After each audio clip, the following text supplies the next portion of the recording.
All right, what's up, folks?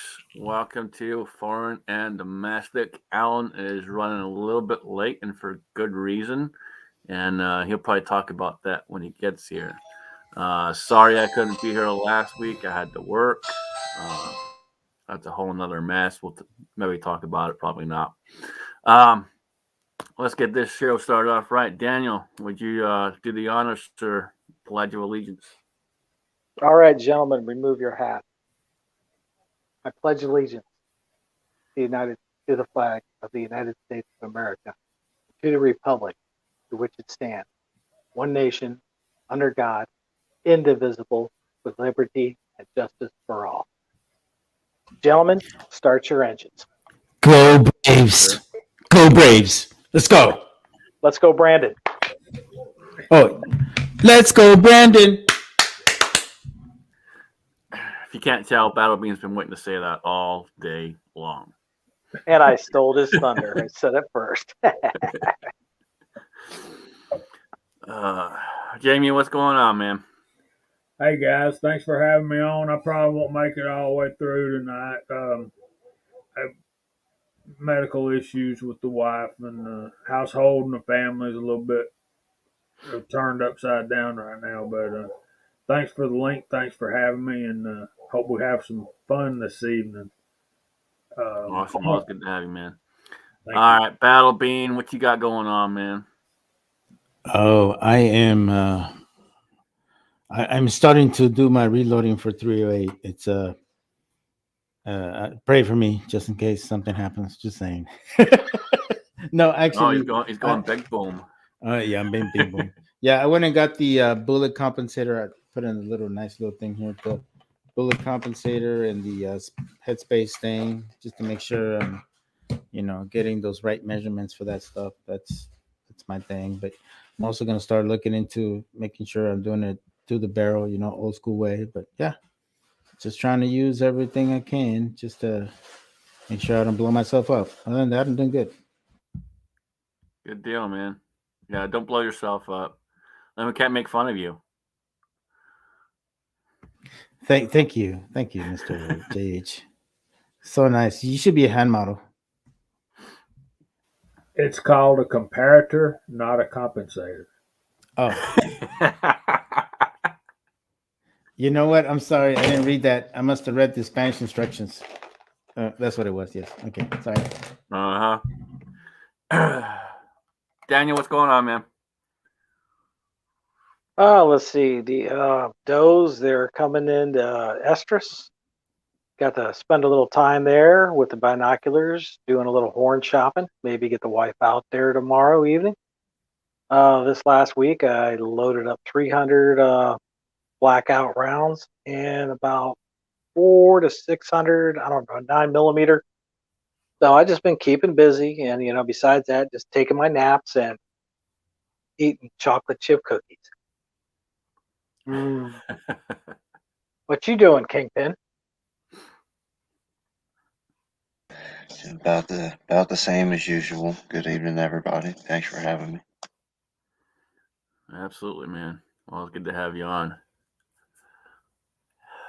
So I don't know if any of you guys saw any of the updates this past week, and it just came out in the last couple of days. About the whole Alec Baldwin shooting and thing. I guess the armorer didn't know the gun was loaded, so that's a great armorer. And supposedly this armorer is comes from a line of a very famous armorer, so it's very surprising that they didn't do a better job. But and I couldn't get on last week, but the number one person that comes down to checking that is you. And if you're going to make a film and you're going to have guns on film, you better know how to check them.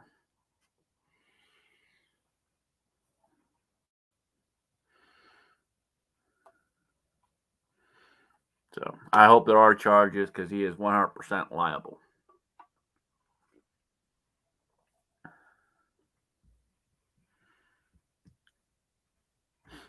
I Yep, still think, I mean, absolutely. there should be stuff spread all around on that one.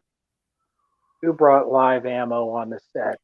I mean, even the person that's handed a firearm, that's the number one safety rule. Is that, I mean, one, every gun is loaded. Period. So you better know the status of that gun yourself. Yep, I'm that's sorry. the thing. I mean, like, just, when I come down and hang out with you and we shoot, or any of the other guys, I usually 9 times out of 10, if I'm handing you your firearm, it's locked back or the cylinder's open, and I'm handing you a loaded magazine. It's rare I ever hand you a loaded firearm. If I do, I'll let you know it's loaded and it's unsafe. Absolutely. That between, I mean, you and I back and forth, it's always clear. I mean, boom, present, open, firearm, lock back. Or it is like if we're in the middle of doing something, say, hey, check this out or whatever. It is locked, it's all safe. You know what I'm wondering is how much training did he got before he started doing that filming of the movie? That's what I want to know. What, the big anti-gun guy, Alec Baldwin? Well, yeah, Anti-2A? because in reality, that's the whole part. That's one of the criteria when they go into movie set and you have to use firearms. You have to have a safety class. So I'm just wondering when was it done and who did it. It's probably the wonderful armorer who didn't even know how to operate the firearm, apparently, because she couldn't clear it. Check it. Yeah, him being an ultra liberal anti-gun guy, I'm sure that his knowledge of firearms is very limited, if at all. And I think now that this has happened to him, he'll probably be even more anti-gun. I don't know, but we've talked on this show before about people who approach you as being anti-firearm. Period are those people you should just invite them. Say, hey man, I'm going shooting. Do you like to go see what it's about? Well, and it's funny. But He actually came out and made a comment. I think it was yesterday, and said that it was a 1 in a trillion event. Oh, you see, that just shows you he don't know what he's talking about. Well, I mean, it's funny and that he's such a that's hypocrite. coming from. It's funny that that's coming from such an anti-gunner. That it's a 1 in a trillion event, but guns are bad, so we should take all the guns for that 1 in a trillion event. He's a hypocrite. He makes millions off of movies that use guns, but he's want to be a big anti-2A person. 1 in a trillion. Yeah, whatever. I think it's good. And if you just got one bullet in a revolver, I think you got 1 out of 6 chance that something bad's going to happen if you got one bullet in it. Absolutely. Well, and Rick said it earlier. Let's see, where was that comment? I had it up for a second. You know, he bears responsibility regardless. Even if he was, and obviously he was, but he bears responsibility being the producer. It's his set. He needs to make sure what's going on. He didn't provide the proper training and see that it was going on. Agreed. Let's see if I can find that girl's name. While you're looking for that, I think it's 100% possible if there's a chocolate chip cookie in front of me that it's going to get eaten. Apparently, there's chocolate cookies, and I didn't know about Yum cookies, yes. Yum cookies. Yeah, lasagna don't last long in front of him either, folks. I'll just tell you. Oh, no. Yeah, if you've never had the pleasure of lasagna over at Jamie's, it's pretty freaking awesome. Sitting there with the garlic bread. Oh yeah. Good We price. we only had to break 3 of Willie's knuckles, to make sure that we had seconds. Yeah. I thought it was funny when he had the fork sticking out of his hand.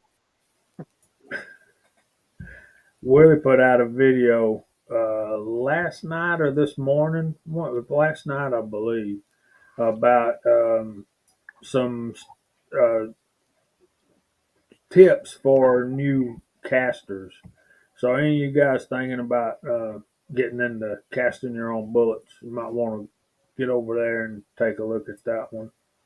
I thought it was pretty good. Yeah, I haven't watched Hey, it yet. nobody casts bullets on a glass freaking table like the master here. I'm just saying. When you could be at my level, then you can go there. So, Hey. how'd that turn out, Mario? Oh, they're all fantastic. I still have my glass table and everything. It's a Yeah, win-win. I think he learned on the comments when he started getting comments back on that. When I was 12 years old, you know what I learned about casting bullets? Mm-mm. Don't spit in the molten pot. Yeah. Or I use a small frying pan. There's CW Longshot. What's up, my brother? Yeah.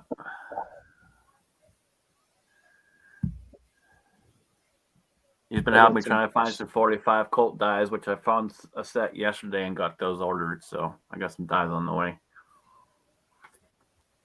I found them on sale. Well, I can see that CW's computer is, or phone, whatever he's watching, his device is the new word to use, is his autocorrect and autocomplete, or I've never heard him say that word. I know he didn't type it. Just saying. So we got G23 out there as well. So Yeah. a bunch of you guys are piling in here. Way to go, fellas. There's Julio. If you guys didn't see Uncle Jim's chat last night, Julio was a disaster. Oh my goodness. Julio, you and Andy get together, I swear to God. The scariest thing in the world. See, and the funny part about that is they don't live that far apart. Ocean's in Connecticut, and Andy's in New York.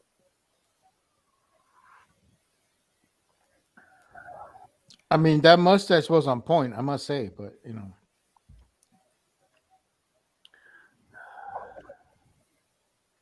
Yep, always check your pockets, man.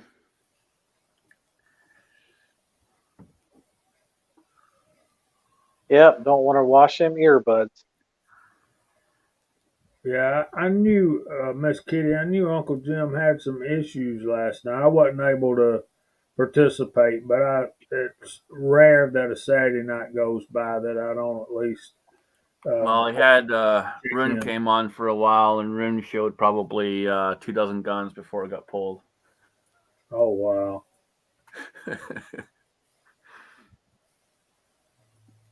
So my apologies to Uncle Jim for not being able to be there more and comment, but yeah, we got issues going on around the house. So yeah, those come first. Don't worry about anything else. Damn Scandinavians, man. Well, since this is a safety chat, do you all have your bicycle locks that are still in the bag? 30 of them things. In all the years I've been buying guns, I don't think I've ever kept a single one of those. They've all gone to file 13. Yeah, I was going to ask if you threw them in the trash or just threw them at a stop sign along a road. Yep. No, we always we always joked about it as file 13. We file 13 those. What's some devious fun things that you could do with these? Oh, there's a video. Yeah, useful thing. Go around, go into the city where people park their bicycles and they lock them up. Go up there and give them a little extra security.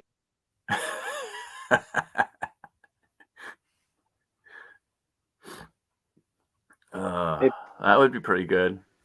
you notice the common theme here? They're still in the bag. Hey, there's one. There you go. There's one for you. See how fast you can pick it. How many different locks will the same key unlock? As we All know of them. there. Kingpin, try you're awful quiet over there. What's going on, brother? He always sits there and he's really quiet. Not too much. Things going all right, man? You staying busy with work? Yeah. Kingpin is a plethora of excitement. Hey, don't knock the man. He might not be brown and talk a lot like you, but he's one heck of a man, so don't knock him. What are you talking about? That fool talks as much as I do. I don't hear that shit. You seen his videos? That's when he's making a video, Mario. Mario's being rather quiet tonight. Yeah, I am. Because you're disturbing me with that cookie in front of me. Brown target's downrange.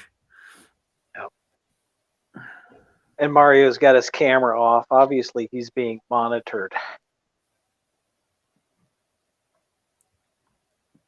Thank you, Vanessa. What did Vanessa say to Kingpin? The Kingpin is awesome. There you go. Hey, Vanessa, I know Kingpin is, but what is Jamie? Battlebean, you want to run through the side chat for me since Alan's not here yet?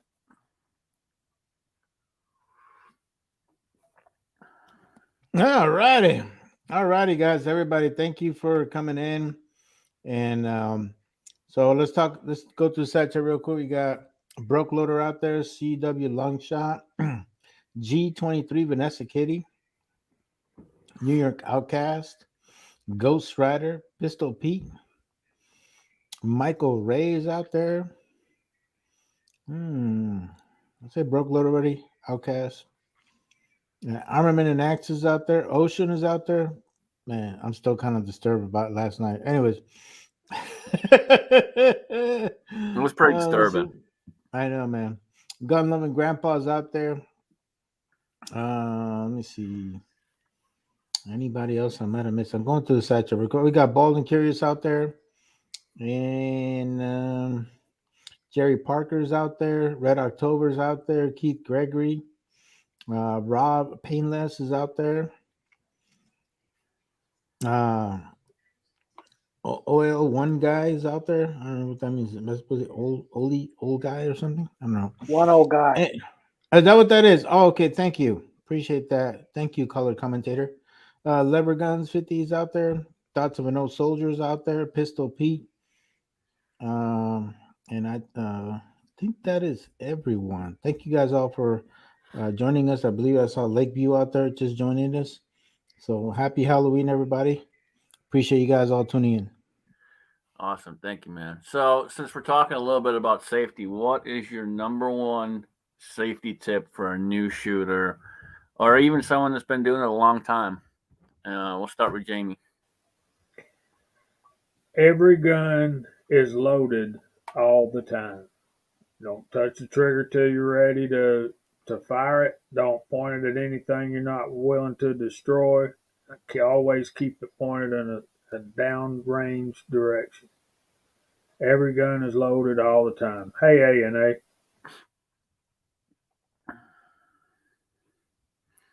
All right. Battlebean? For me, it's trigger control, and also keeping your finger off the trigger wheel unless you're ready to engage a target. That to me is a number one thing. That is the one thing that I see notoriously new shooters do all the time.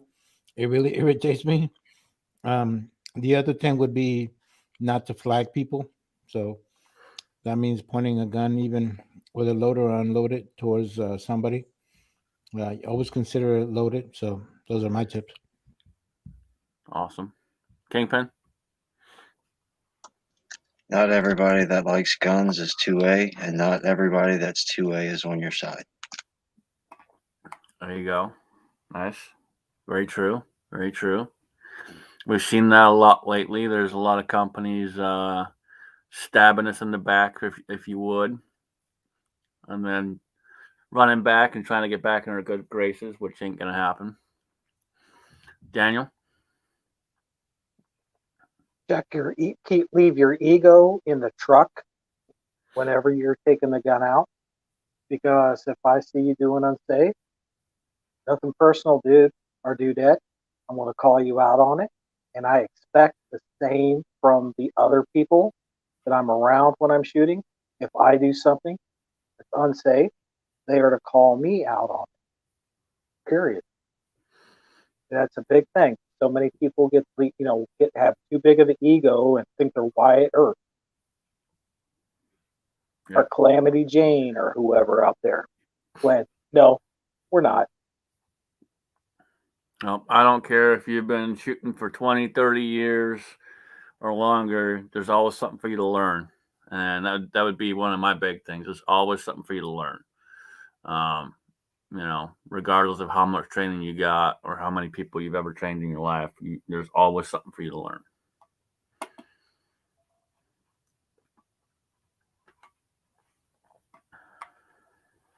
Well, there's a couple out here, some good ones. Guns and alcohol don't mix. Yep. Reloading and drinking don't mix either. Just saying. Yep. Bulletproof vest for starters. Fuzz, I think if you put a bulletproof vest on, I think you wouldn't be able to stand up. You need to put some weight on there, buddy.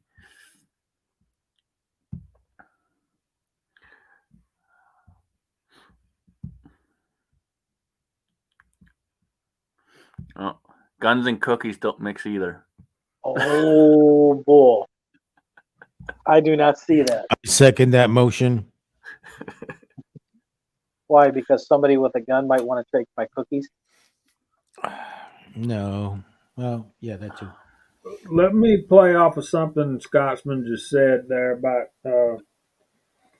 even if you know a lot of stuff, or you've been training people, whatever, refreshing stuff don't hurt. Just sit down and read some stuff and get up to date, because as I've been learning this week, as I'm starting down the road of shotgun, things change, guys. The normal culture of and the aesthetics, the way handguns feel, where stuff is located, all that stuff is changing as new models come out. We're trying to make firearms more ergonomic and better for handling, and always looking to make them better, make them function better, make them easier to shoot and to handle and be successful with what you're trying to do, particularly in the field.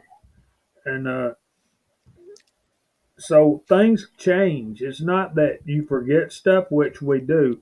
And one of the commenters in the side chat, I didn't see who it was, or I don't remember who it was. Don't ever get complacent. One of the biggest things that can cause accidents and cause us to do things wrong that Daniel was talking about we need to be called out on is just being complacent about how we handle firearms. And that could have been the case with that armorer on the set of that movie, but I don't know. I wasn't there, but yeah. See, and part of the problem with that whole thing there is they weren't even present. They were offset. So one of the things I've read is that they pulled 500 rounds of ammo off the set. When they say that, to me, that says there was 500 live rounds. Hi, Alan. And she's claiming that she never knew there was any live rounds on set and all the rest of it, which, if you're the armorer, I'm sorry, you're responsible for all of that. Period. And based off, and again, I can't find her name, but I need to try and look it up a little bit better. Not Alan's here, but I guess she comes from some famous, her father's some famous armorer, and you'd think she'd know better.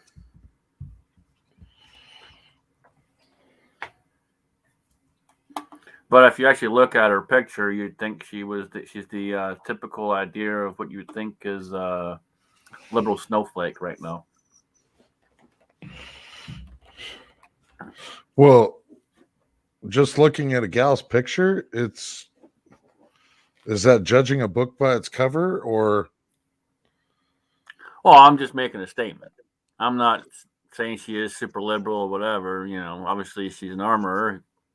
Doesn't say she's not liberal, but Well, she's was she an actual armor, though?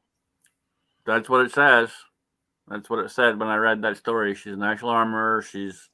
How much experience she has with it, I don't know. She's 24 years old, so that's another question that I have altogether. Is if she was just like a props person that doesn't know anything about firearms herself anyway.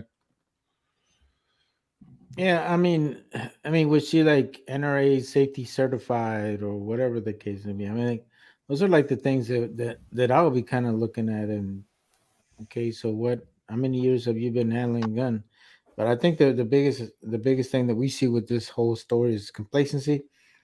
The fact that you have live rounds with blank rounds, that's just a recipe for disaster. We actually had that same thing happen to us when we were prepping. This is in Fort Lewis. We were prepping to go to Iraq.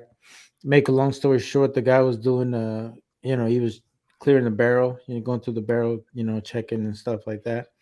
And sure enough, one of those things went off, and it was a live round. So it can happen to anybody, guys. What I'm talking about, if it can happen in the military, guys that handle weapons on a regular basis, it can happen to anybody out there. So I mean, it's just taking that little bit of extra time will definitely save your life, and it'll save the life of others. Firearms, for as much as we love them, I respect them a whole lot more. I respect for their power and what they can do to the human body, because unfortunately I've seen the good and the bad of what a firearm can do. um so I mean, to me, I take it to heart. When I taught my kids how to shoot, that was the first thing I taught them, is that you treat every weapon like it's loaded. You respect it, you make sure you're doing everything in a safe manner. You teach them the proper techniques and all that good stuff. But this is just very unfortunate, and the fact that they're calling it an accident, it's just a bunch of BS. This is a negligent discharge which resulted somebody dying. It's not anything else. And such thing, an accident is not. It's not. I won't consider an accident when somebody's actually died from that. You know what I'm saying? An accident is like if you have like a roller coaster and it breaks or whatever the case may be. To me, it's more of an accident. This is something that could have been prevented. Certain things like that, like a plane crash or something like that. Some of that still can be prevented, but I would consider that more of an accident, not firearms, because I think all of us here know what firearms can do and the procedures you have to go through. Absolutely. And Alan, we were kind of talking about what are some of your favorite ones to talk to new people about, and even people that have been doing it for a long time. So, what's kind of one of your major safety rules or things that you like to talk about new people and people that have done it for a long time as well? Well, it's always been keeping it simple. We know the common five. Saying them here is just kind of preaching to the choir. But those common five will prevent so many problems. And even if you don't get one or two of them right, the other ones very well might save life. If you're, I don't know how many people have said that they've shot their TV sets out because they cleared their weapon and then they went to go dry fire during a TV show, and they end up pulling the trigger on a live round because they cycled the slide before they took the magazine out. Yeah. So one that I would definitely like to add to that is practice clearing your weapon. Use dummy rounds and practice clearing your weapon. There's people that I have taught that don't want to shoot, but that have guns in the house. And I'm like, okay, you're not interested in shooting, so let me teach you how to make this safe. Yep. Let me show you how you can make sure yourself that there's no way that this gun can be fired. And so That's I've even taught 100%. people, teach people how to clear weapons, even if they're not shooters. If they live in your house, teach them how to clear the weapons. Oh, it's just like, I talk to people all the time, especially new people who are deciding to carry, and they have never carried in their life before, obviously, and they're uncomfortable.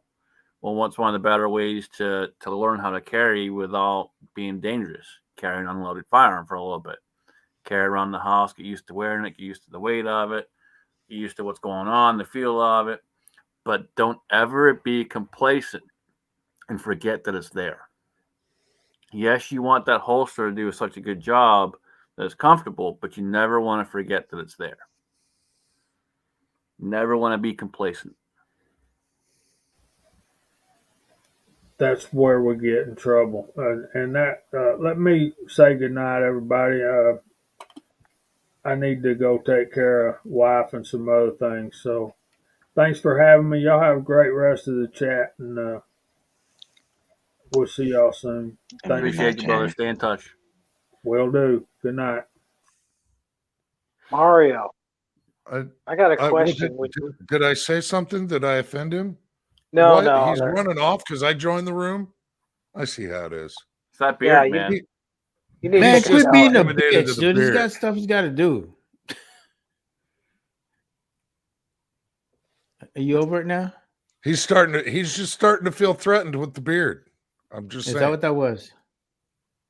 Nope. Look at that. Hey, You ain't got the Mario. color though. That's the thing. He's got the color going on. He's got the whole Santa thing. He can walk into a mall and get a job like that. Fabulous. Yeah. I had my CEO lean over to me during one of our corporate meetings this week. Go, hey, you want a side job during Christmas? I can help you out.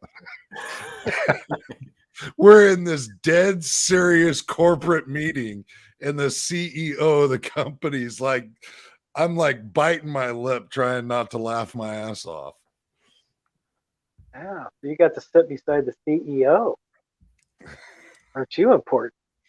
I got the glasses, I got the beard. I'm turning into Santa as we get closer towards Christmas. Yeah. Hey, I got a question for Mario about that whole Army incident. When you were supposed to have blanks and there was a live round there in a gun. Yeah. Was that before or after you shot the cow? This was after. No, I mean when I shot the cow, that was like 1996. So yeah, it was after. Yeah. Okay, I so didn't you shoot couldn't the use that barrel. as a defense. No, I couldn't do that. No, but yeah, unfortunately, a lot of my kids at that time they didn't know anything about my cow incident, my moo incident. Yeah, it's funny. Like I think Willie Bulletman sent me a thing about the M1 Abrams, and I was like, oh, okay. Starting to reminisce about the old times in the Beast. It was fun. Well, I do apologize for being late. I was really looking forward to tonight's show. Hey, did But you I get had some a of that I had a bougie problem. powder? Yeah. So I ended up slightly undecided because I had come across some of this N33 Vitavore N33 Bougie. and really this is predominantly a bench rest powder. I don't know much at all about it, guys. Honestly, I've never loaded for rifle. So I seen this and I looked it up and I went, I could use that. It was designed originally for 5.56, and then I seen further in the cabinet some N530. Once again, the Gucci Vitavore there, and this stuff is much is hotter than the 133, and this is actually 4 loading 5.56 NATO cartridges specifically. So I'm gonna have a little bit of research coming my way when looking up different loads and creating these. So finally, yeah, so the on that line there, Redbird, the N133 Oh hell no! and the N530, the N530 being a little bit hotter. Oh Woo! hell no! Is that just 1 pound? What the hell did you just do, man?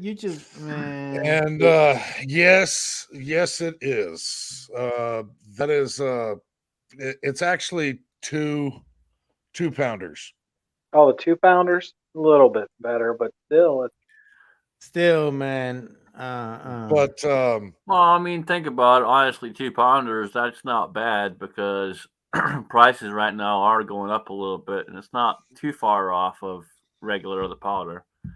I was the N133. I looked it up, and on Vitavore's site, it's like $45 a pound. No ball, not for the case, for the 2-pound jug. Yeah, pricey as hell. The only powder I've been able to come across so far. I was literally searching, and that was the only powder I was able to come across. And I was even late for the show to do it. Let me ask you this: do you not have any notifications from Midway or any other places, like when they have powder and stuff like that? Because I've been getting notified like crazy. I am signed up with Brownells, and I try to get them to send me emails. Midway, Midway hits me up all the time. They're like name brand sites, all the big name brand sites, but yeah, it's yeah, Fuzz. Food stamps would be helping out. That's right, man. About $40 a pound reloader. Yeah, that's right. The N133 was about $40 a pound, so $45 a pound. I looked it up on their website. Yeah, that's not bad at all. So I was like, well, it's a 2-pounder. I get that. I see a little bit more of the demand for the N530. So okay, yeah, an extra $20 on top of that. It still hurts because I mean, I can get an 8-pound jug of CFE 223 for about the same price as I just paid for 4 pounds. If it was available to me, but it just not really all that available to me. These are literally the only powders I've been able to come across. Yeah, and when you can find it, if you got the money and you're okay spending it, you do what you got to do. And that's, again, it's not a bad price though at all. For 2 pounds, it's not bad. Yeah, I even made myself late for the show because I was like, I've got to go to Shields. I got to go to Shields. It is true. He sent me a picture. He had some Vitavore in his hand, and I'm like, oh, that's an acceptable way to be late.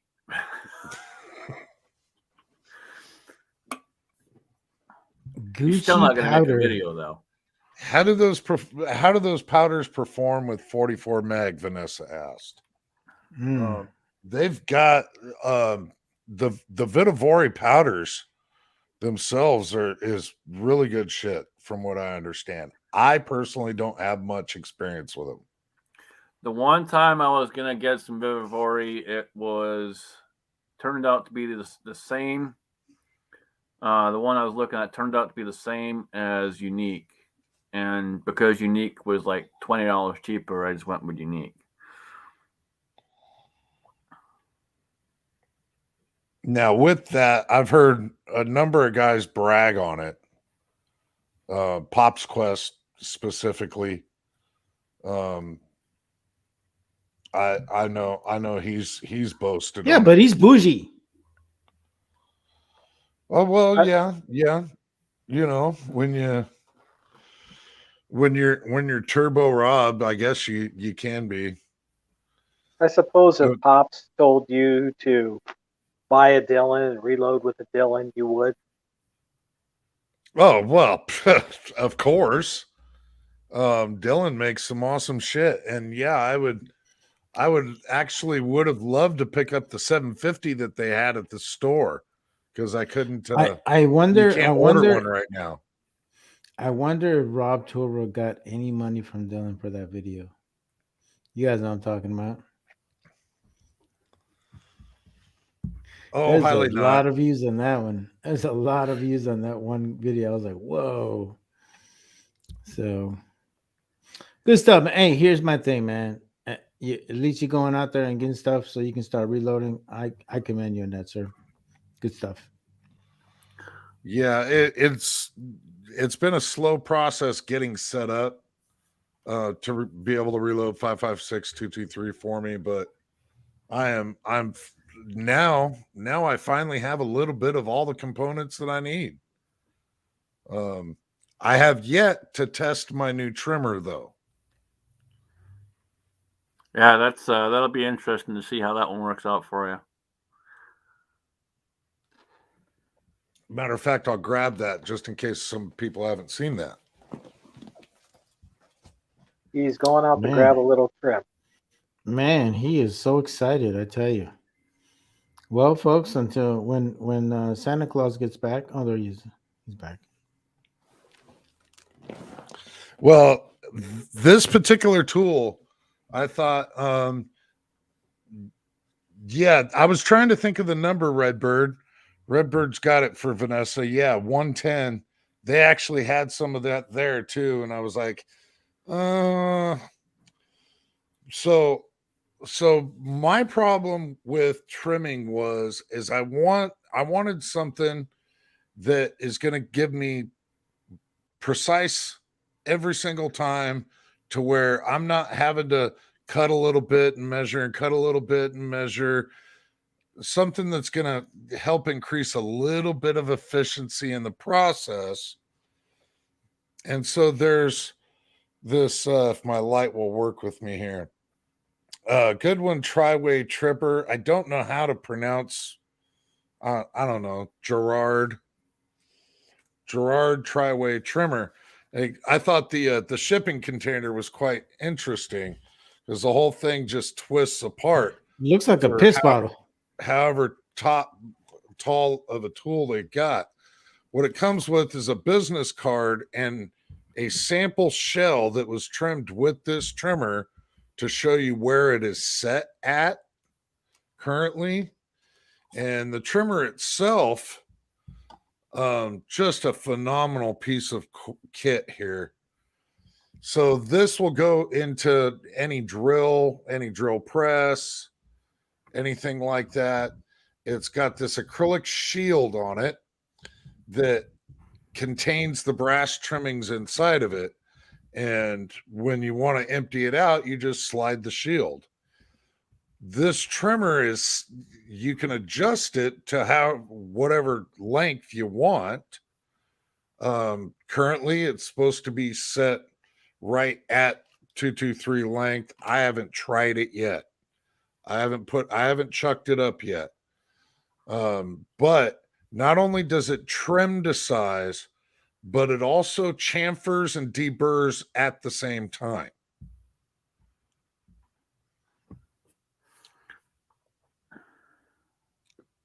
So yeah, made in Texas. Fantastic. I don't know if that was a infomercial or what. Made, U.S. made, U.S. made, made in the U.S. It's they're made in Texas. I haven't tried it yet. I'm really hoping that this thing is the damn cat's meow. How much that run? This was actually like $1.25. So yeah, it's a bit to spend on a trimmer. But to have the convenience of being able to just take shells, put it in, pull the drill, take it out, done. It sounds. Damn, I need some Allen money. This thing is it's all ball bearinged. It's like butter smooth. That's awesome. I don't want to fuck around too bad when I'm getting tools for reloading. No, you want to buy good stuff and stuff that works well. So if it does all the chamfer and deburr all at once, you can't go wrong with that. As long as it works good. Yeah, as buy long once, as this thing, a long time. Buy once, cry once. The Redbird. This is a Girard, G-I-R-A-U-D, Girard tri-way trimmer. Yeah, you have to call them specifically and talk to an actual human in order to order it. Wait, they still exist? Yeah. Yeah, and you have to actually call somebody and talk to a real fucking person.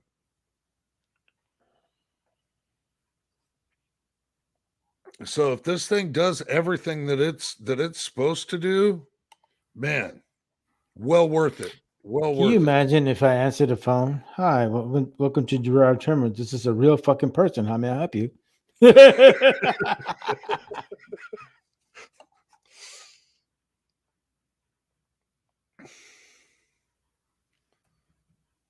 Yeah, I'm very excited about it.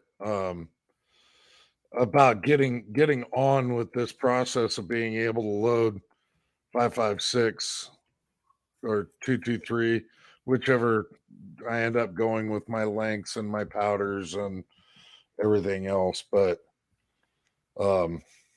yeah, this particular tool looks like it's going to be the cat's meow. I hope it works out great. I really do. It might be for shit. I haven't tried it yet. So I'll let people know once I have the opportunity to start doing it. I honestly just hadn't had the opportunity yet. I've been looking for the rest of my components, so that I had something to get on with.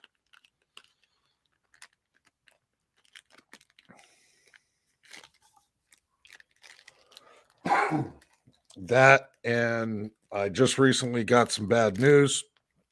Friday night, took my dog to the vet, and he's right over here sitting in this chair. If you can't see him, he's probably gray. He's gray. You can't hardly see him.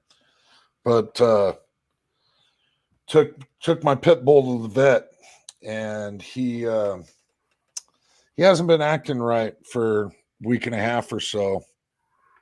And come to find out, he's got lymphoma. And so he's got cancer, and he's not going to be with us very much longer.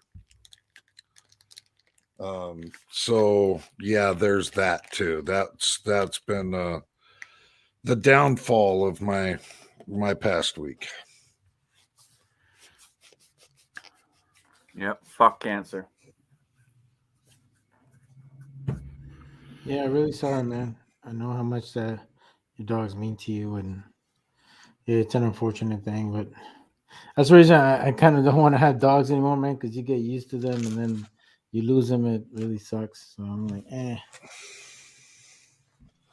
Yeah, and this guy only came to me a few years ago, really. He is my girlfriend's daughter's dog, and he came to live with me because he basically didn't have anywhere else to go. He used to be violent. He's not anymore because, well, I trained him.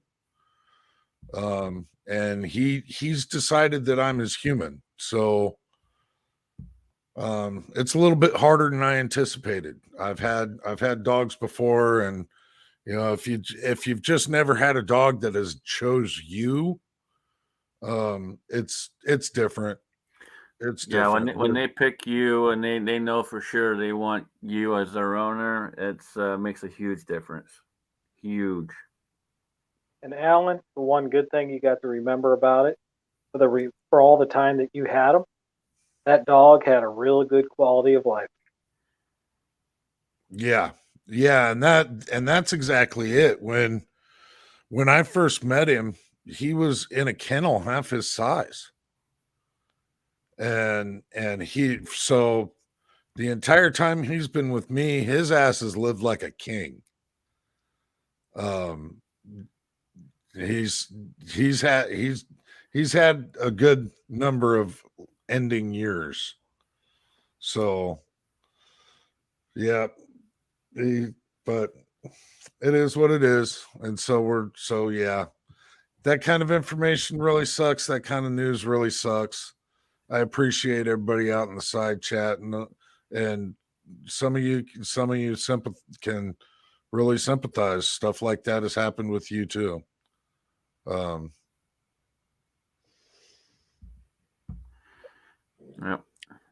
That's tough, man.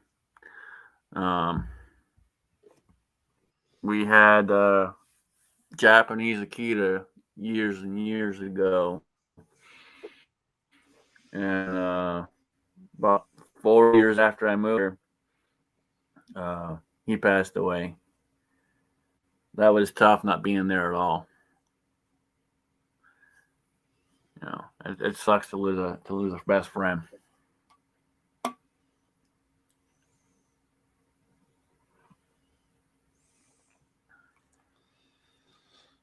Yeah, Walter Davis suggests another dog have the old dog teach the new dog, and I agree with that. If I planned on getting another dog, I don't, at least for any foreseeable future. I'm not saying that I won't ever have another dog. Honestly, man, it's tough to lose one, but one of the best things you can do for yourself is get another one. It makes it that much a little bit easier, and you're gonna want that partner by your side, and not having that partner and looking for that missing piece. It's much easier to have one by your side. Just like Yeah, girlfriends, man. it's like I've grown accustomed to him. Yeah, he's been my bud, but I wasn't wanting a dog when he came around. I was kind of in that place that Mario was talking about, where I've had dogs before, and it was really hard when things didn't, when my other dogs have passed or whatever the situations were. And yeah, if I did plan on having another dog in the foreseeable future, I totally agree with that. One of the guys that I work with, that's exactly what he did here 2 months ago, 3 months ago, something like that. He got a new dog, knowing that his dog was getting on, and it wasn't going to be that long. And I totally agree. It's smart. If you're planning on having another dog right away, go ahead. Bring in a puppy. They'll teach the old dogs will teach them a little bit.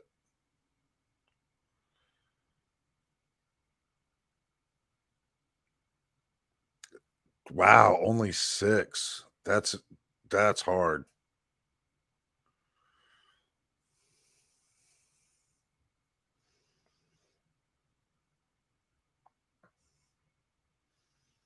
Yeah, and stuff like this comes on pretty quick. So Yeah, it can come out of the blue, man.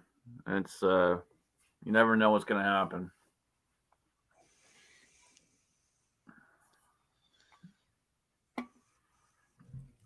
Yeah, it's very unfortunate, man. I'm really sorry about that. I know it just sucks. So, Alan, yeah, the only time you get a man, you get to keep your man card when a grown man cries. yeah, When you lose a good dog. is over his or dog lose your or cookie. over his dog or his horse. I can see Yeah. a dog, but not a horse.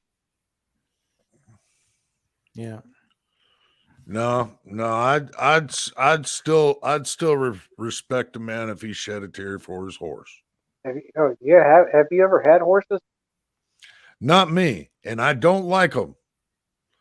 I do not like horses. All right, so why don't you like horses? I've been thrown. I don't know how many times. I've been stomped. I've been bit. Well, Yeah. with Jan jumping on the back of it, no wonder they throw you off. Is that why your head's a little tilted to the side because you got knocked the fuck out and you go? Just you're a like, little, it happened just one too many times. So it no longer stays straight. Yeah, in between the curvature of the spine and just trying to feel balanced. Yeah, no, man. Yeah, horses are bad. Go ahead. I can tell you the same thing about freaking camels. Camels are nasty freaking animals. They spit at you. They'll bite you. They're just as horrible. I hate camels. I don't know why everybody's all upset. Why didn't you just shoot a camel instead of the cow? Obviously, that's a good point. You'd have got a lot of water out of it. Yeah, I wouldn't touch that damn nasty thing. Life straw. Oh, no, Daniel, that's horrible. No, yeah, actually, camels are twice as expensive as a cow is. You know what's really horrible, Mario? What is? Tell me. This cookie's sitting here this long.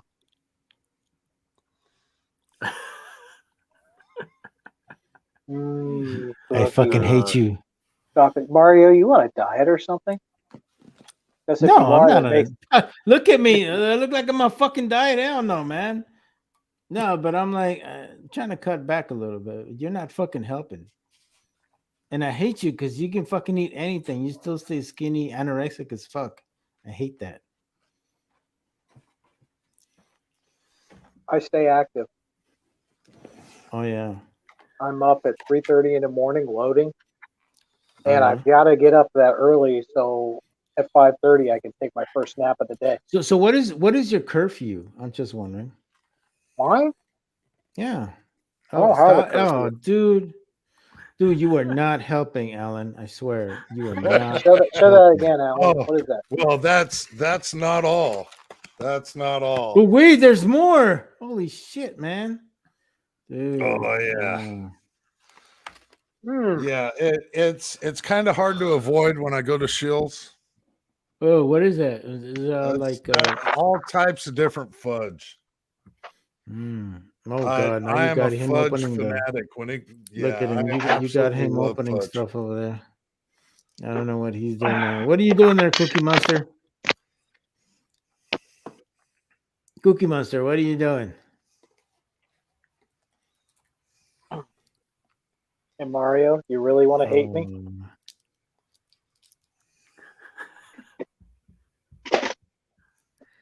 Yeah, I fucking hate you. I fucking hate you. Yes, I fucking hate you. All right, we're about halfway through. Alan, you want to run through the side chat? We got a lot Yeah, of do that. conversation going on out there. Fucking Daniel. I don't know. At this point, I kind of want to kick Daniel out, but I mean, he did kick me down last time I was out there. I can't complain too much. I looked Bald up. and Curious is out there. Fuzz Fork 8, HRM Weapons Machinist, Idaho Rogers, USMC, Michael Ray, the New York Half-Ass Prepper, Lakeview Outdoors, Redbird 491, Vanessa Kitty, Walter Davis, the YouTube auditor.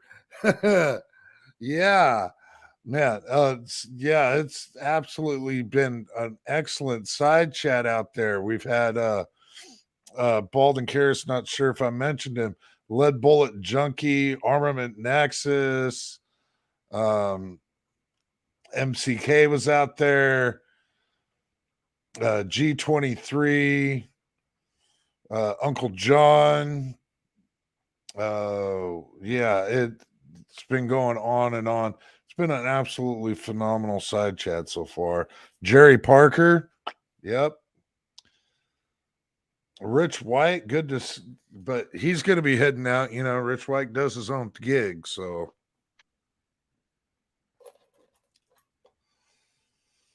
Rachel Knight lurking. All right. Well, good to have you. Good to have you. Welcome, Rachel, to the Lurking Channel. Boy, that was slightly creepy. I know. I can be. Hey, can you put those damn cookies away, please? Seriously, dude. You're not helping. Put them away. Caramel vanilla fudge. I don't know if you're a fan of caramel, but that. Oh, look at that stuff layered in there What's that. Going on, Battle Bean? You trying to avoid some good foods? What's going on? Yeah, man. Yeah, I'm trying to, bro. Trying to stay out the sweets and bread and stuff like that. But it's kind of Bread? Why? Mm-hmm. Bread makes me fatter than what I already am. Oh, just be happy with who you are. There's You'd so be much surprised happy. if you I am happy, but I want to enjoy my grandkids, bro. If you make your own bread and stuff, you'll actually be surprised. It's a lot healthier that way. Oh, okay.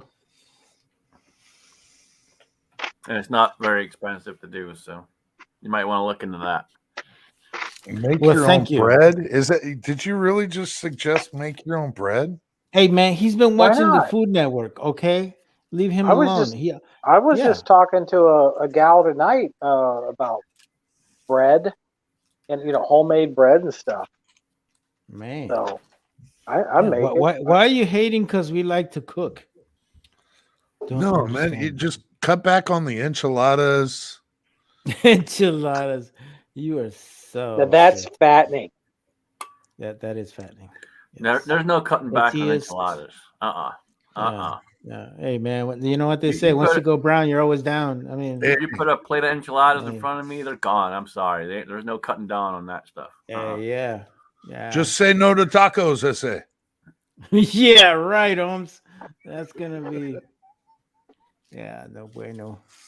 Tacos are easier to pass over. Enchiladas, not so much.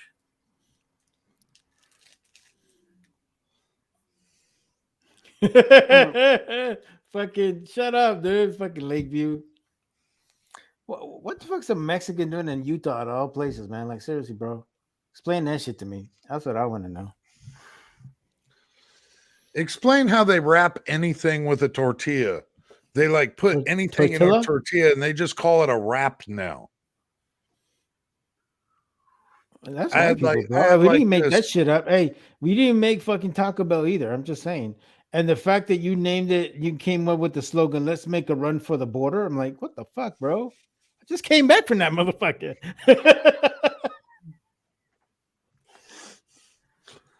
It should say, let's go north of the border. Orale, Hans. Hey, you know what? Those are the light-skinned Mexicans. Orale, hey.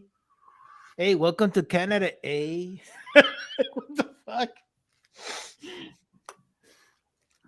It's Yep, the funny, more man. you can cook for yourself, the better. No, I do, man. It's, Now, Scotsman, really, I've seen your fridge. Hey, You don't cook for yourself. don't be knocking my fridge. Oh, damn! Don't be knocking my fridge. My cabinet's full of food. Oh, Well, shit, yeah. he went there. Yeah, which, I mean, as long as you're a fan of, like, beer. Yeah. Why they beer. call it a beer fridge. Hey, Yeah. fridge has one purpose. Freezer has one purpose. Fridge is for beer. Freezer's for food, for meat, deer, and all the rest of it. Stick out all in the freezer. Wait a minute, I thought it was for vodka. You keep the vodka in the freezer. Vodka. I don't drink vodka. Oh, shut the fuck up, man. Oh, God. Here and there I've had it, but not a big fan of it. Vodka. I'd rather stick to whiskey. Whiskey. Yep, I like it too. But a fridge has one purpose, man. Keep the beer cold. That's it. Keep your cold. You're kind of Why- like whatever that thing is in that picture in the back of your fridge. Why It's some would kind you of have science experiment. Arm and Hammer box. Why would you have so many cabinets in a kitchen if they weren't meant to store food and the fridge was meant to store beer? Right. It only makes sense. Think about it. Come on. It absolutely makes sense. All righty. That's entertainment. Although- I'm sorry you guys had to deal with this debate, people. Just saying. I don't know. I gotta these fools admit, sometimes. Shields makes a halfway decent fudge. Oh, that came from the gun store? Yes. Huh. Interesting. Yeah, they got their own Yeah. candy store inside the gun store.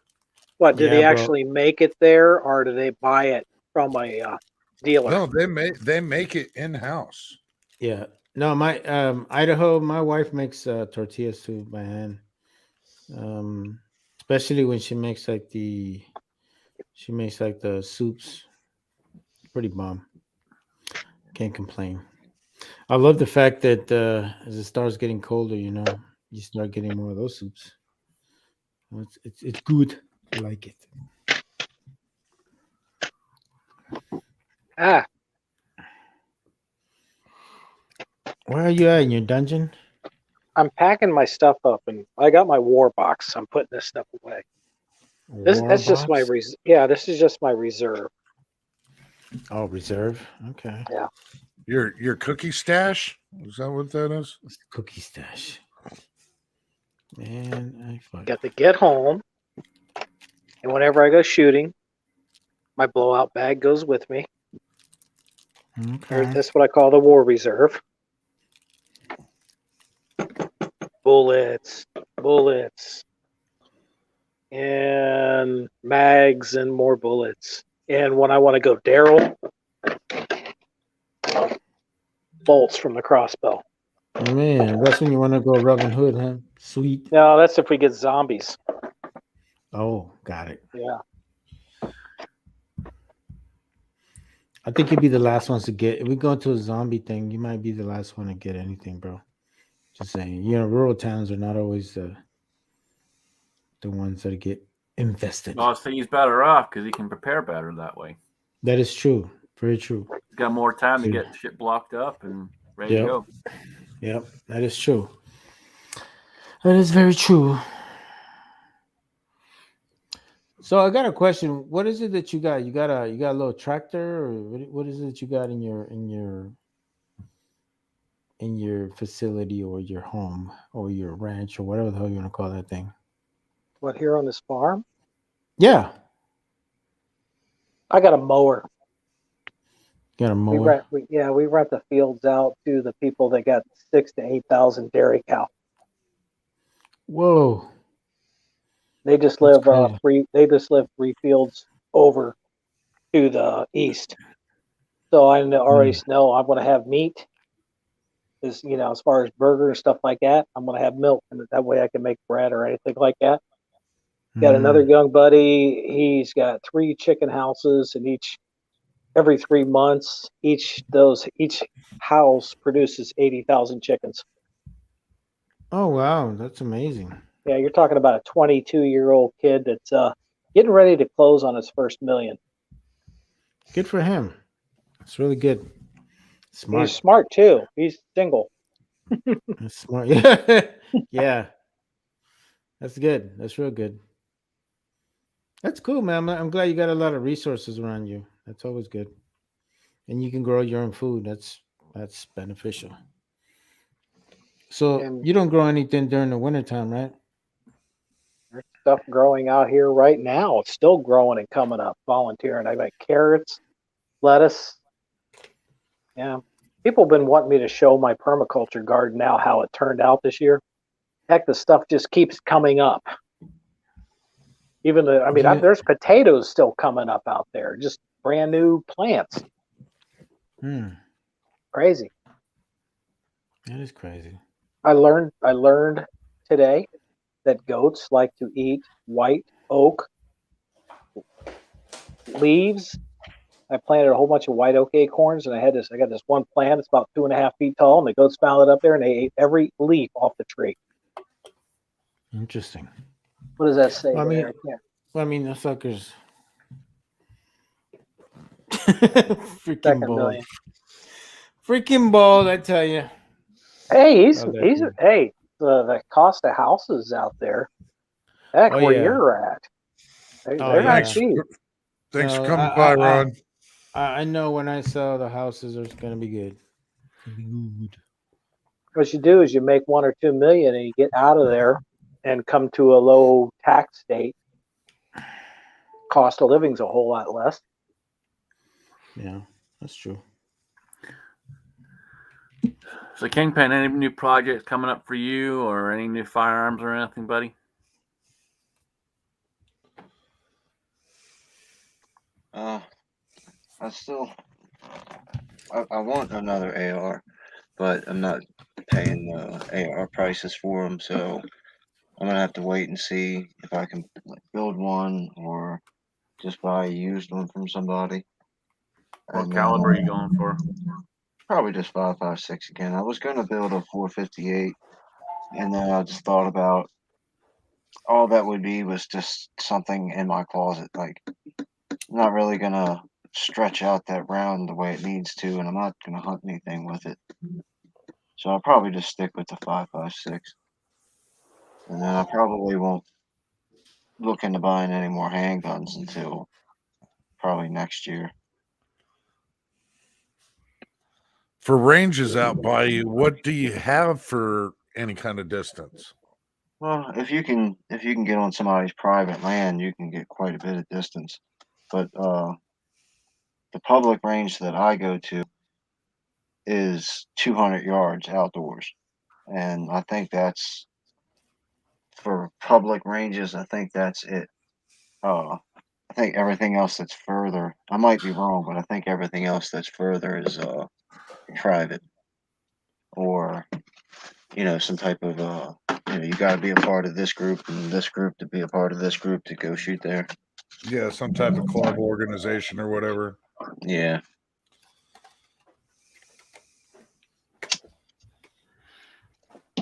So, how are the ranges up where you're at? They pretty decent, or are they, pain in the ass, or what are they like? Well, there's the machine gun nest, which is kind of a novelty. I mean, it's a cool place, but obviously it's got full auto stuff and different stuff like that. It's an indoor place. It's not really all that big, but it's pretty popular. And then the range that I go to is just a county run range, and it's got its regulars, which is really cool. Go see the same people on the day that you go. Then they built this one right down the street from where I live at called the Country Club.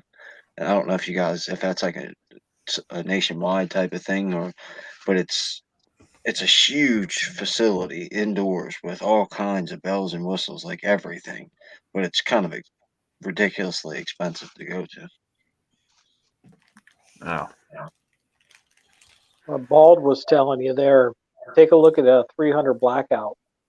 That is so many I mean, what's that word when you could do a whole lot of different things with just one gun? Versatile. You can go subsonic and shoot suppressed out of it, or you can load some good loads and hit out to 300 yards with it. I live just outside Baltimore in Maryland, Bernie.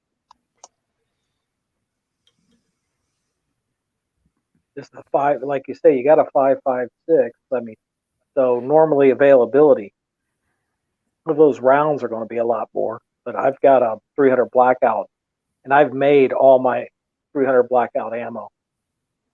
Well, that's what I was considering. You know, I thought about getting like a precision and going with a Lapua or doing the 458 SOCOM or something like that. But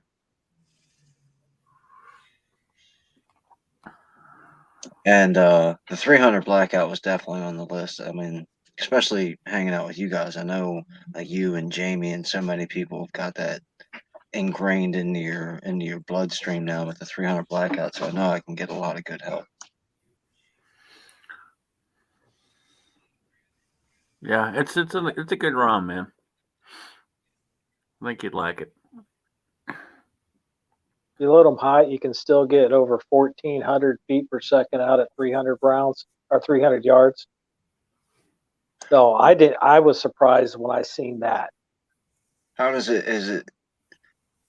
I've got an AR pistol. It's it's all about Jack, and I love it and I cherish it. But I wouldn't get one of my own. Can you get carbine length and still good performance with the 300 blackout, or has it got to be in the pistol? No, it's carbine length, and I mean, it's carbine. Look again. I'm not touching it. Can you see it? Do I got the right angle? Yeah, there it is. Yeah, that's acceptable. Hang Yeah. on. Okay. Am I on? Can you hear me now? Yep. Yeah, me here. I can't hear now. I'm going to go out. I'm going to go out, and I'm going to come back in. All right. Well, yeah, I think you'll like it. You know, I've shot Daniels and carbine, and it works good. It's accurate.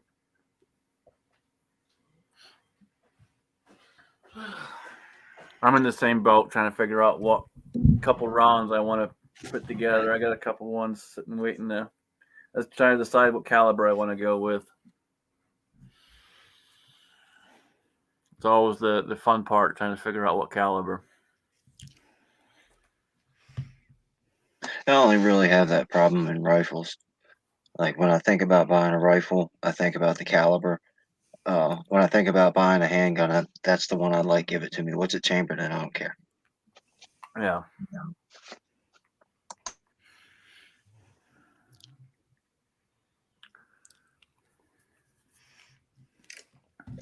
Yeah, I get that. I know a lot of people. What Michael Ray was saying, the 9-inch barrel is great with the blackout, but I'm just not a fan of the AR pistol. I mean, it's fine. I like it enough, and like I said, the one that I have is super duper special because of where it came from.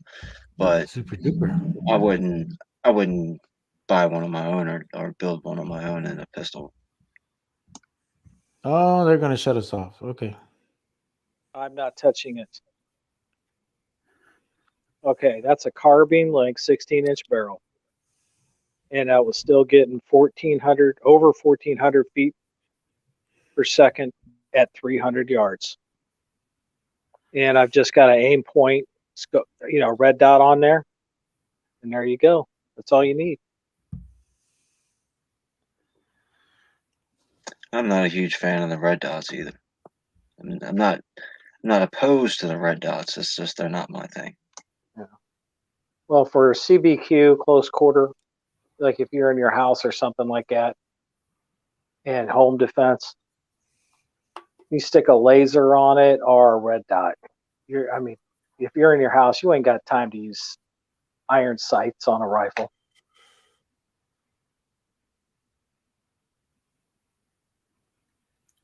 I use that red dot when I'm shooting. Walter Davis is said that is there a velocity advantage with a 20-inch AR barrel, or is it just accuracy advantage? Yes, Both. there is. Both. Yeah, both. You increase both with a 20-inch barrel versus like a carbine, like a 16. Yeah, you'll see more because you're getting less unburnt powders, having more time in the barrel to burn up more and provide more velocity. And the standard, Mario, correct me if I'm wrong, the standard M4 is a 1 in 7 twist. Yes, it's a 1.7. Yep. It's yeah, but the barrel, it's like forgot the actual, it's like chrome plated, or well, I forgot the name of it. But It's all chrome lined. yeah, chrome line, all that good stuff, so it lasts a long time. It makes the rifle last longer. You get less pitting, all that kind of stuff. Um yeah, it's just it's a good rifle. I mean, I think I shot my M4 till my barrel was super hot. It's kind of crazy. But yeah, it's a good it's a good just a good all around rifle, man. I run it through its paces, and I run both the M4 and also the 16A3. The first deployment, I had the M16A3 with a 203 grenade launcher on it, and that was fun. That was a lot of fun, actually. But I noticed for me, with a longer barrel, I was a lot more accurate. You know, obviously, when you go with a shorter barrel, you lose that accuracy. But I remember the M68-3, man. I could definitely hit some long distances with that sucker. Now, do you like iron sights, or are you all the fancy optics? I grew up with both, because I mean, the way we used to do everything in our unit was when we bore sighted our rifles, is we always had them bore sighted to iron sights first, and then whatever else we were using. Most of the time, a lot of our guys were using red dots, aim point, or they were using ACOGs. I mean, I had ACOGs, but our mentality is, if for some reason our something happened to our scope, or whatever the case would be, doesn't work, you can just take it off, and you still have your iron sights, which you're already bore sighted to, and then you're good to go. So just kind of the way I did it. I like both. I'm effective with both, but obviously, as I gotten older, I definitely learned to appreciate the ACOG a lot more. But yeah, everybody to each their own. Yep. I like iron sights too, man. You gotta be able to use both and be accurate with them and train with them. Yep. Yeah, that's one of the few things that hasn't been added to this yet. I still need to pick up a good set of 45 irons. And on top of that, I was thinking about changing out the bird cage. But it doesn't have irons on it yet. So what are you thinking of switching the bird cage to? I've been looking at a whole bunch of different things. I haven't settled on anything at all yet. Yeah. Do you find difficulty getting your round to be performing the way it should when you add those cages on the end? Or have you been pretty lucky to slap it on, tighten it down, and it works? I guess I've been lucky, because everyone that I've put on, I've never come across that being any bit of an issue. Well, my friend put one on. I can't remember the rifle it was, but he was ex-military guy, real accurate shooter, and he put one of those muzzle brakes on, and it dramatically changed the the point of impact in his rounds, and when he took it off, it went right back to where it was. And he said he could never. I've never put one on, so I'm just going by what he said. But he said he could never figure out like the exact length to put it to get the accuracy back. So I didn't know if that was a Well, thing. and Or depending was, if you put a bird cage or an actual muzzle brake on, it'll be a big difference. Muzzle, because everything's got to be timed too. You got to time them. So if he didn't time it and it was out of spec of where it should be, yeah, it would throw the impact completely way off. what's But the anytime difference? you add a muzzle brake or anything into it, you are going to have a slightly different point of impact. What's the difference between a bird cage and a muzzle brake? Bird cage is a flash hider. Isn't that what a muzzle brake is? No, muzzle brake helps tame the rifle. Okay. So it's literal then. A muzzle brake is going to help you mitigate recoil and barrel rise and all that kind of stuff. Where a flash hider is just hiding the. So literally, they are what they say they are. Yep. Okay. I thought they were the same thing with just different names. No. Here's a picture of me in my first deployment. I had my so I had an M16, and you see I also had a red dot. I had an aim point towards the front, and of course I had the 203. So that was my first rifle that I had. Wait a minute. And, How are you not going to talk about the giant cannon that you're standing on? oh yeah, I'm on top of an old Iraqi artillery piece that we seized.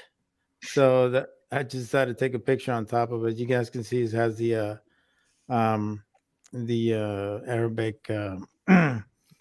signage or whatever. It's pretty interesting.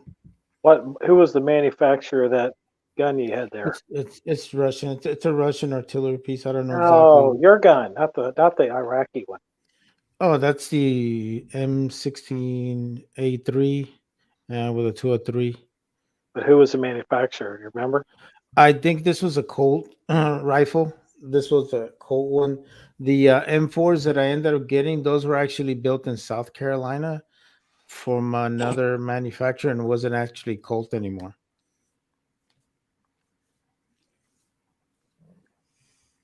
So it was interesting. But they were pretty good. Now that one was an actual Colt rifle. I remember that one because I remember the serial number on it and all that good stuff. So I think I do. I think I still have it written down in one of my notepads. But yeah. So you love being that guy, Alan? Oh yeah, especially in public. I mean, in public, I just absolutely love being that guy.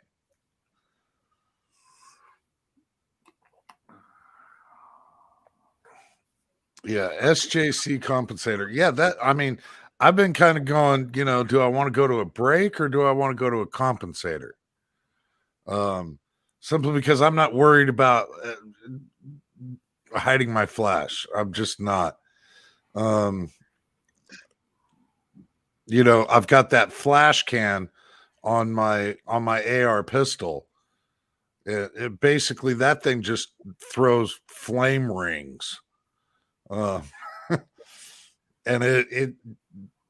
it's rude in public ranges. Guys are like, "What the hell are you shooting?" I mean, it's just 5.56. My Ruger AR is the same way. It, without a doubt, when I take it and I pull the trigger, everyone on the range knows my gun just went off. And it's only a Ruger 5.56 carbine length AR-15 stock, all stock. But when it goes off, people pay attention.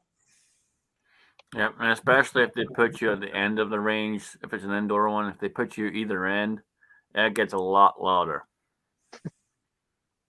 When you're right there by the wall and it's bouncing right off of it, oh yeah.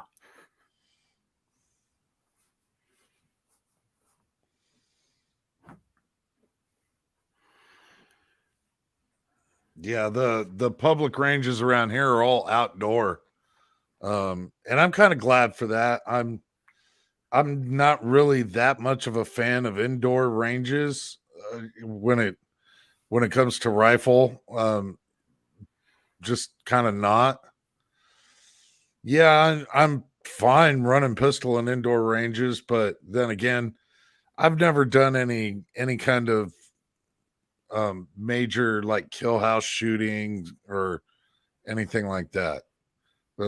One of these days, I hope to get into a class and do something like that, though.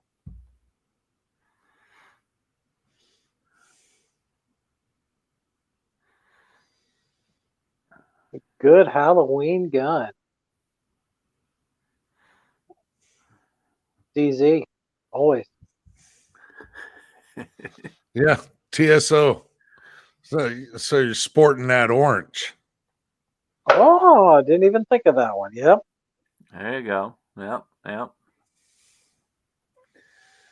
You know, you got to be color coordinated. So the No, there was, CZ Dan Wesson 1911 mix is now available. So I don't remember if you guys don't remember, but fuck, it's been almost 2 years since Dan Weston announced it. But it's the DWX. It is now available. It's up there in the price, but it's basically a CZ 1911. And that thing looks pretty sweet. They released it. Yep, it's available now. Certain places have it. Not everyone has it yet, but it's available. Well, I live in Maryland. It'll be a year before we can even think about getting it. But I was looking forward to that coming out. That thing looks pretty sweet. I'll shoot you a link to it. And yes, they have 10 rounds available for the commie states. Well, and to me,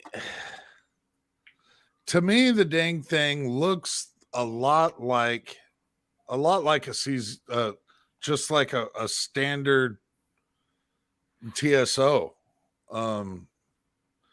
It looks less like a 1911 to me than like a TSO. Well, we should find out here pretty soon. At least me and Bo will. But a particular person we know is probably already got it coming. So Oh, jeez. we'll know pretty soon how it feels and how it shoots. All right, I hate to be the girlfriend watching sports ball, but what is TSO? Tactical Sport Orange. Yeah, Tactical Sports Orange. Okay, the Shadow 2s. No, it's way above the Shadow 2. The Shadow 2 costs orange bricks, right? No, it's way. You got it's there's no comparing Shadow 2 and a TSO. As great as a Shadow 2 is, the TSO is way gooder. Yeah, I love guns, and I'm a huge CZ fanboy, but I say it all the time, like with Rich White and them. You guys just amaze me with how much you know about firearms. I just try to stay above water in some of these conversations. Don't knock yourself, man. I've seen some of your videos, dude. You do a good breakdown and a review of a lot of stuff, so I don't want to hear none of that crap. Hey, Kingpin, I only picked up the pistol about halfway. Well, it was almost in 2017. That's when I first started shooting pistols. So 2017 was the first time I went on paper and bought my first gun. It was that Ruger AR-15. Well, this Dan Wesson, what are they calling this damn thing? The DWX. DWX, yeah. 1800 MSRP, which in all actuality, that's what you're looking at when you're getting towards the TSO level or the new tactical sports 2s.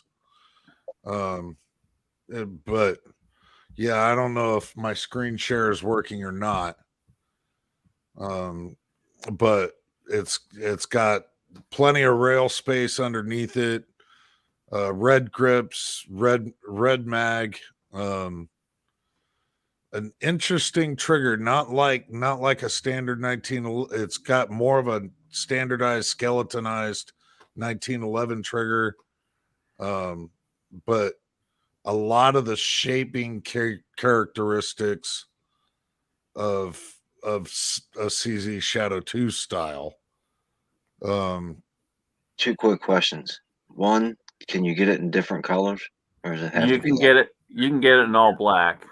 Okay, because that red's I can't handle that red. And what do you guys think of the flat face triggers? I've fired flat face triggers before, like if my buddy hands me his gun, but I've never had any time to like spend with a flat face trigger. I like flat face triggers. It just all depends on how the rest of the gun is, especially in a pistol. Yeah. I mean, I like flat face triggers. To me, they feel just as fine. But you know, it's just like anything else. You got to get used to it because if it's something you're not used to, but through time, you can be just as effective as with any other Yeah, trigger it's system. like But anything else. When you pick it up, yeah. you got a learning curve. You know. I, on the other hand, actually prefer a flat face trigger, especially compared to like a big hook trigger. I'm not a big hook trigger fan. I would much rather have a flat face. That's You like one of know, the only with things the about the Shadow 2 that I'm not a major fan of is I would much rather have the trigger to be a bit flatter than what it is. It's a big hook. Well, the Shadow Yeah. 2 don't have the big hook. Well, mine's kind of got a big hook to it. There's a couple different versions that have triggers out there on certain firearms.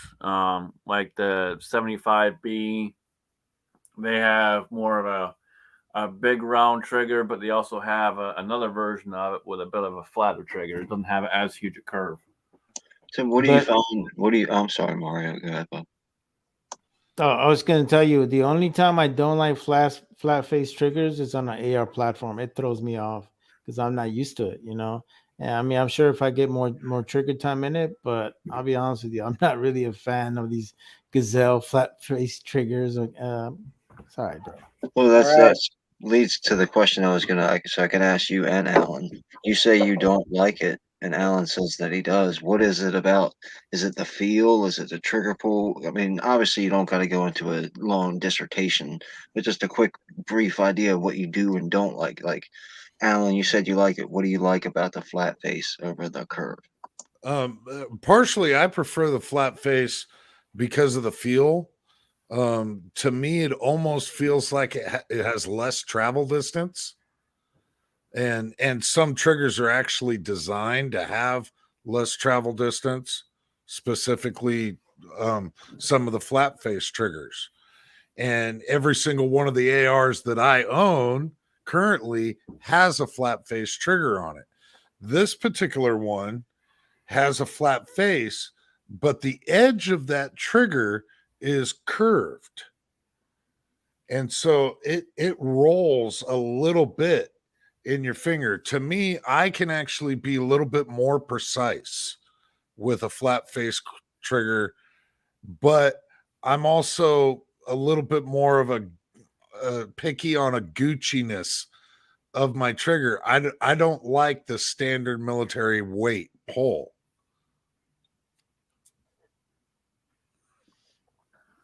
Nothing wrong with being a trigger snob because that's where you lose.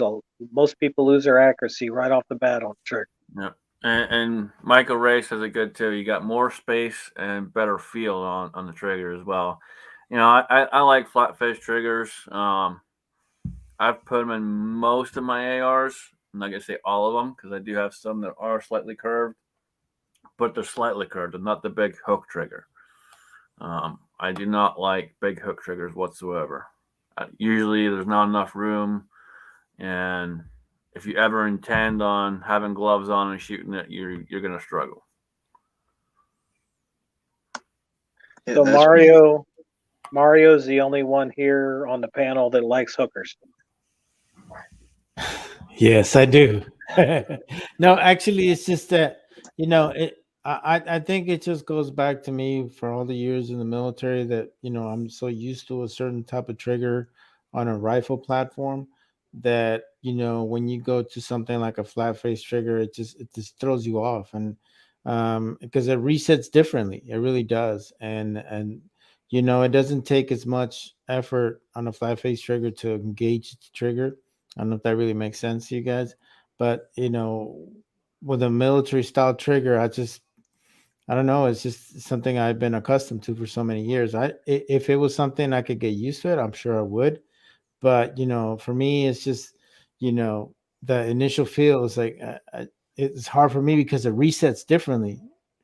You know, and and it takes less effort for it to engage the trigger. So, but those are all good things.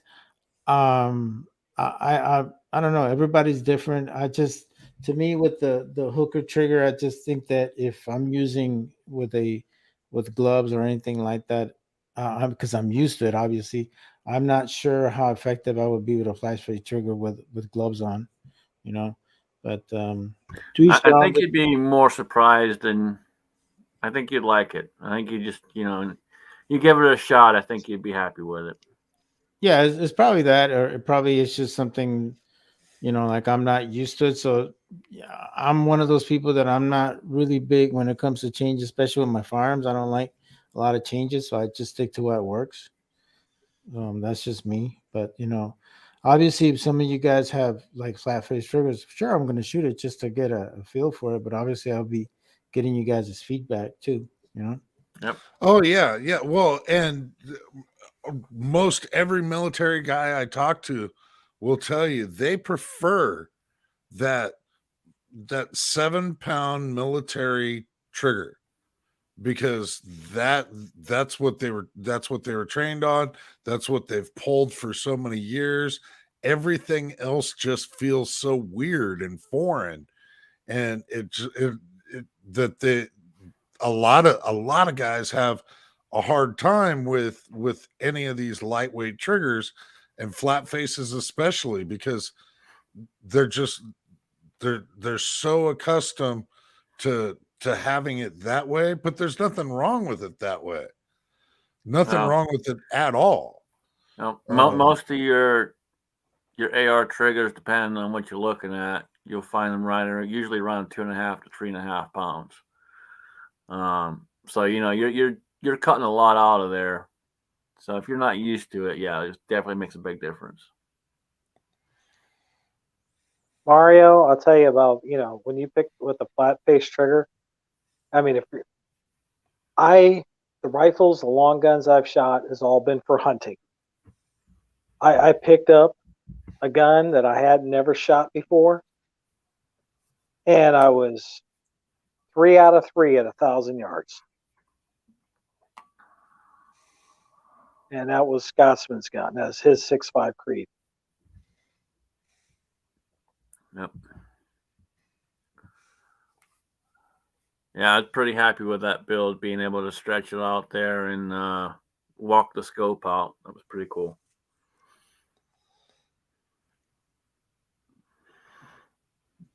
Now I'm itching to Baron build says he one. likes the Beretta Apx Trigger. That's one of the best triggers you're gonna get in a striker fire pistol out of the box. Absolutely. It's out of all the guns that I have, even the Shadow 2, even the CZs and everything, the that Beretta APX trigger is probably the most comfortable, and I think would probably be the easiest to pick up off the table for a new person and get used to. It's a really nice trigger. The gun's hideous, but it's a really nice trigger. See, I like the gun. I like how it looks. A lot of people don't like the slide and how the slide is. I honestly like it. My big thing, and most of you guys know already, but if you don't know, I got rid of all my striker fire pistols just because I'm more of a hammer guy. I like the hammer. I'm a wheel guy, so I went all wheel hammer pistols instead of striker fire pistols. But that Beretta APX is probably one of the best ones that I ever shot, that I was able to get decent grouping with, and that trigger is pretty phenomenal out of the box.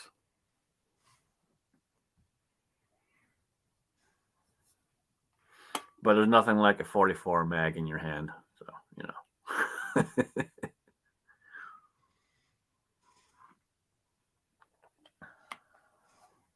Feel lucky, punk?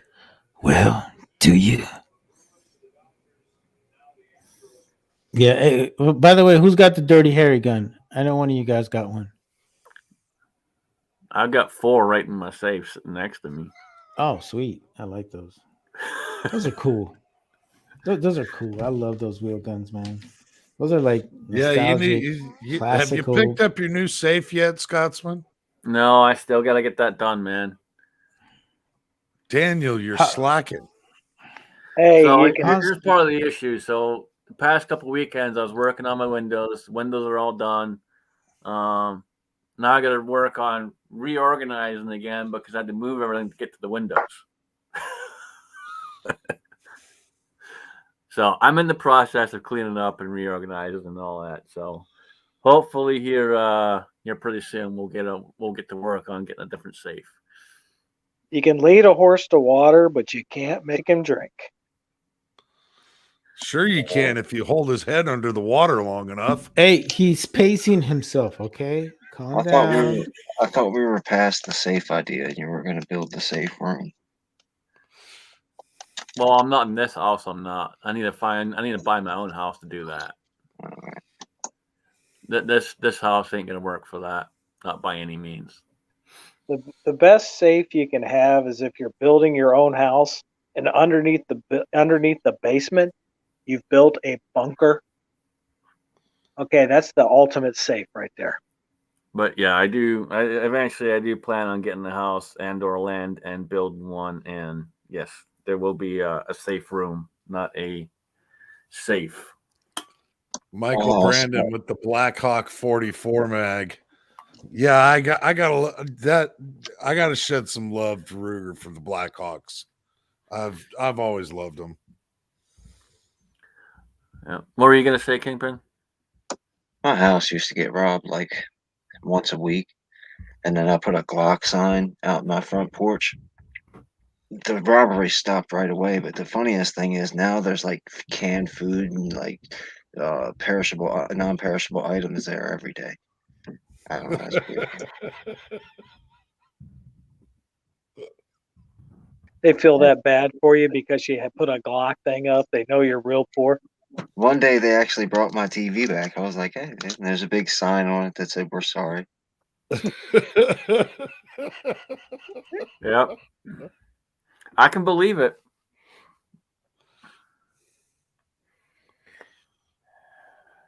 A lot of love for Glocks.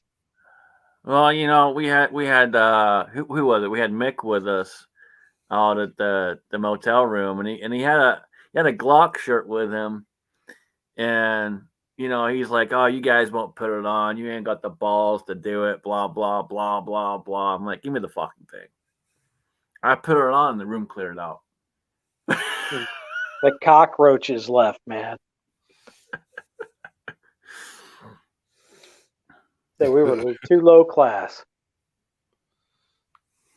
Yeah, I took it off. They all came right back. The people in the homeless camp that was just on the other side of the pool that wasn't open there at that hotel, they came over and wanted to know if we wanted a sandwich.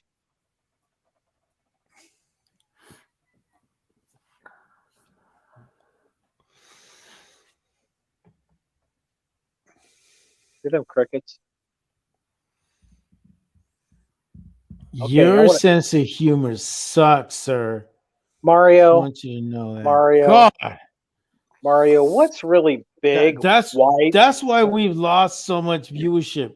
We had over 48 people watching. Now we have 31. Okay, Struggle's Mario. real. Hey, I want to ask you a question. Seriously, Mario. Oh God. What's What is your white question? really? What is white really big and can't climb a tree? A polar bear. No, a refrigerator. God. And we're back to the dad joke. Like I said, Jesus.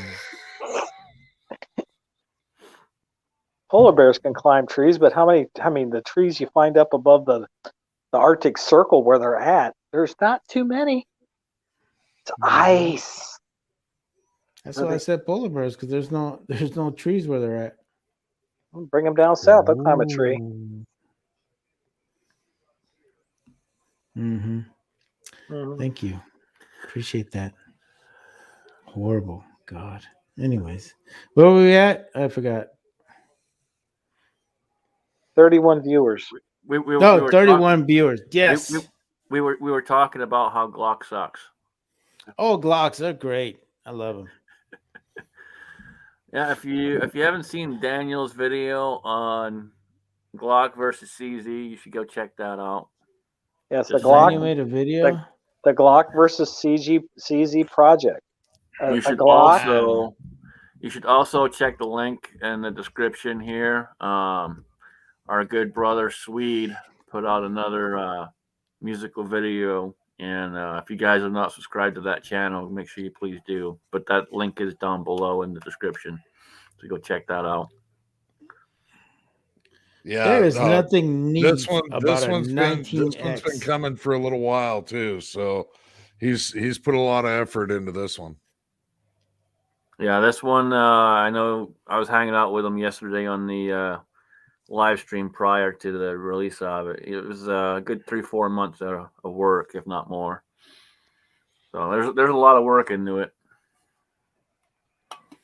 There is nothing neat about a 19X. Sorry, man. It's just a glorified Glock 19 with a hole for a lanyard. That's all that is. All that is, man. There's nothing great about that gun. Because I saw it and I'm like, you seriously, this is the best you can show the U.S. Army? This is the best you can show them? Like, seriously? Come on, man. Y'all heard it here from the Battle Bean himself, the 19X. Even I was disappointed. I mean, I like Glocks too, but I was like, man, you serious, bro? Dad bod. Financial responsibility. Excuse me while I go take my clothes off. Hey. Okay, and That's- moving on. Hey. That's Alan's ringtone. Who's calling him? Beards. Oh, you trying to find yourself another woman? No, but I got something else to share. I'm not quite Oh, sure God. Please don't if I show can it. time this just right. Maybe I can't quite time this just right, but goodness gracious, now I can't hear nothing. Enough people. Hang on. It's because you have a Samsung. That's why. Technical You difficulties. said I didn't tell enough people to fuck off. My only regret? All right. Yep. Very inspirational. With that being said, we are coming up on the final few minutes here, so we'll start going through the room. Battle Bean, what you got, man? Man, I am going to go through my adventures of reloading 308. Please pray for me. If you guys don't see me in a couple of weeks, it's because something happened. No, anyways, that's all I got, guys. Much love and respect to all you guys in the side chat. You know, like always, please support our channels here. Support the guys in the panel, man. We're all here to help each other out. And of course, you know, we're all here to support each other. That's all I got. All right, awesome. Thanks, man. Appreciate you coming, and we had a good chat. So yeah, appreciate you. Gangpan, what you got, brother, man? Oh man, everybody have a good night. Thanks for having me. Excellent. Daniel? Oh, you know what? I want to be more like Alan and Mario, and I'm not going to make any more videos. So thanks Thank for God. Less is more. Less is Thank more. God. So thanks for the invite as always, Kingpin, dude. Love you, man. Keep it real, just the way you are. I'll try. Absolutely. You All do. right, yeah, we or had you don't. an awesome chat. Lots and lots of good comments out in the side chat. Lots of participation. So I appreciate you guys out there. And this week for me, hopefully, I'll be starting to load up some 223 as well. I got everything ready. I just got to pick a powder charge. So I got to do that and hopefully do some of that. We did have some 45. I put together some 45s here end of the week, and I really need to get the Delrin fired back up and get some more 9 loaded up, and hopefully head down and see Daniel this week and do some shooting. So With that being said, I'm going to throw it over to Alan to take us out.